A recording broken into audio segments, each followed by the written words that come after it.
Hi students, I am Mrs. R. Ambikeshwari, Assistant Professor, Department of English, KCS Kasinadar College of Arts and Science.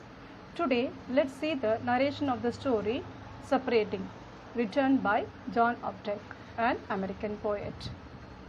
John Updike was born on March 18, 1932, and he was a novelist, poet, short story writer, art critic, and literary critic. One of the 4 writers to win the Pulitzer Prize for fiction more than once.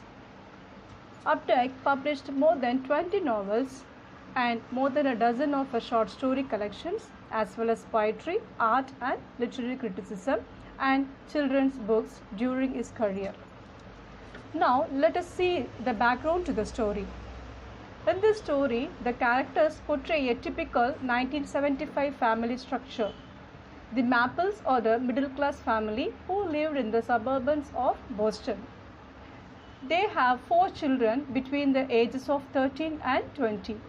The characters in the story coincide with the author's life. John divorced his first wife in 1974. The short story Separating was written in 1975.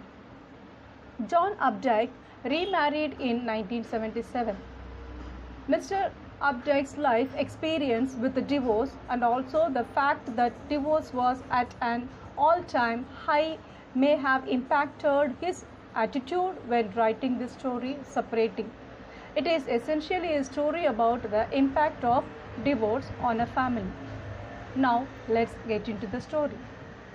The story starts with a discussion between Richard and Joan in the kitchen on when and how to inform their children on the planned separation.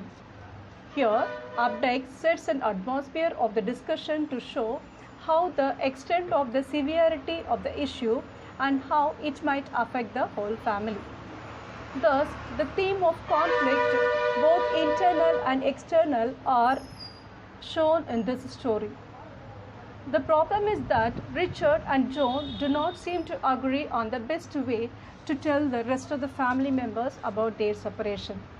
Joan proposes that they should individually inform the children, and Richard suggests that they should break the news to the family at the dinner table.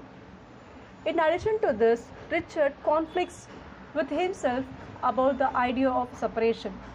Conflict is revealed with and Joan utters they are each individual, not just some corporate obstacles to your freedom. The term freedom is used to refer to Richard's willingness to leave the family, something he has intended to do since the previous Easter, but he has been unable to do because of the deep sense in his heart and does not want to leave his family. At the dinner table, Richard is seen crying. Richard's behavior in this case can be interpreted in 2 ways: the demonstration of a seriousness of separation or the result of the struggles Richard is having within himself about the separation. Richard is hurt by the idea of having to part from his family. At the same time, he has to leave to seek his own happiness. The story is a proof that internal conflict contributes to the birth of an external conflict, and this is revealed by how the members of the family react to this information. Of the 3 children, John does not receive the news all too well, and he seems to be most affected by the separation, judging from his reaction. He exclaims, "You do not care about us, which little things you have," then lashes out. An act it shows how infuriated and disappointed he is. The scene at the dinner table also depicts the fact that people react differently to traumatic news and that secrets can be more harmful than truths. Although John was outraged by the news, the other 2 kids, Judith and Margaret, are not so much affected, even though Judith was away from the family for a while. This was her homecoming dinner. Along with Margaret, the youngest of them, the news entitles them to get upset, but contrary to this, they act and respond sensibly to the situation. Later on, Dickie, Richard's favorite son does not appear as much affected by the news, both in contrast to John and in contrast to other two daughters.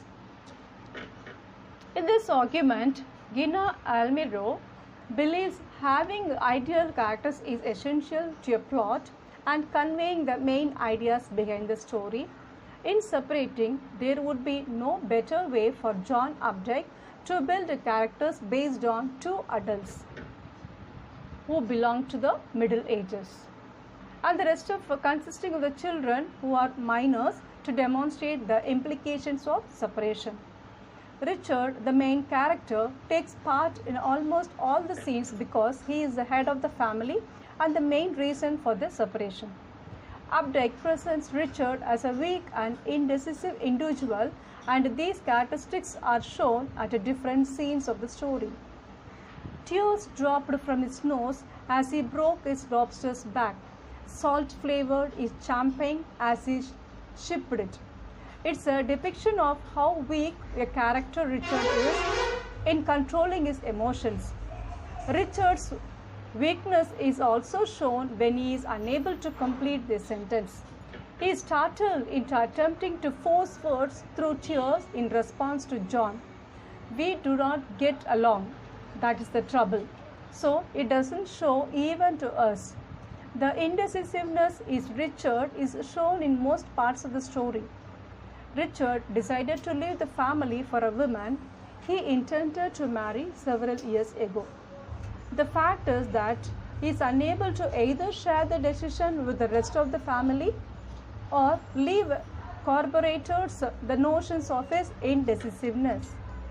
Updike builds John's character to portray a typical woman, wife, and a mother in an average middle-class American society. Joan is more mature than Richard, and she sees things from a different perspectives. Consequently, she is better decision maker, to which Richard even confesses he had no better plan than hers. Richard's tendency of agreeing with her, which happens in most of their joint decisions, compromises Richard's role as a head of the family from the reader's perspectives. Richard is even angry and congratulates her on how she handles the situation at the dinner table, even though that was not part of her plan. Marriage and marriage-related issues such as separation are common phenomenon in society like America. By using a middle-aged man, a reasonable woman, a group of children, John Updike demonstrates the reality of what happens in America. Richard inflicts his family with pain, and even though he recognizes his selfishness, he does nothing to do about it. The worst part, when his favorite son, Dickie, asks him why he is leaving the family for another woman, and he seems to have no answer. The event shows how middle-life crisis affects American men to the extent they no longer see the value of their families, especially on their wives. Thanks for my watching video.